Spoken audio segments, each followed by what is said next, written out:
semuanya, kembali lagi di Official Wisma, tentunya dalam tayangan Langkah Cerdas. Nah, pada tayangan kita kali ini, kita akan membahas mengenai gempa bumi. Namun, sebelum kita ke pembahasannya, jangan lupa untuk like, komen, subscribe, dan share ke seluruh media sosial yang kalian punya. Dan jangan lupa juga untuk follow Instagram kita di @officialwisma dan @osiswisma. Yuk langsung ke pembahasannya. Pengertian dari gempa bumi adalah getaran yang terjadi di permukaan bumi akibat pelepasan seismik dari dalam secara tiba-tiba yang menciptakan gelombang seismik. Gempa bumi biasa disebabkan oleh pergerakan kerak bumi atau lempeng bumi. Adapun jenis-jenis dari gempa bumi.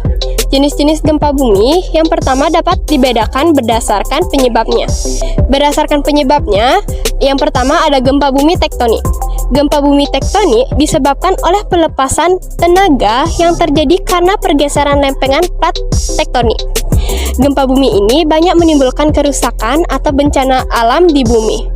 Yang kedua, gempa bumi tumbukan. Gempa bumi tumbukan diakibatkan oleh tumbukan meteor atau asteroid yang jatuh ke bumi. Yang ketiga, gempa bumi runtuhan.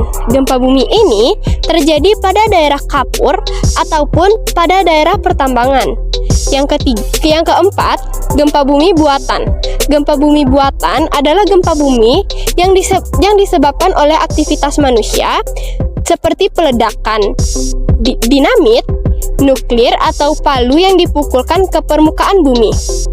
Yang kelima, gempa bumi vulkanik atau gunung api.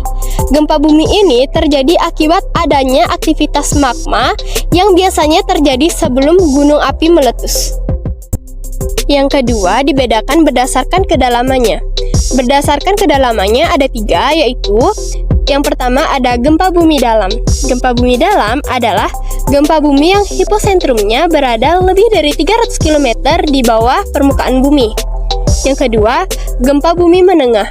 Gempa bumi menengah adalah gempa bumi yang hiposentrumnya berada antara 60 km sampai 300 km di bawah permukaan bumi. Yang ketiga, gempa bumi dangkal. Gempa bumi dangkal adalah gempa bumi yang hiposentrumnya berada kurang dari 60 km dari permukaan bumi.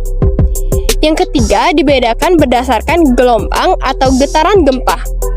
Yang pertama ada gelombang primer. Gelombang primer atau gelombang longitudinal adalah gelombang atau getaran yang merambat di tubuh bumi dengan kecepatan antara 7 sampai 14 km per detik. Getaran ini berasal dari hiposentrum.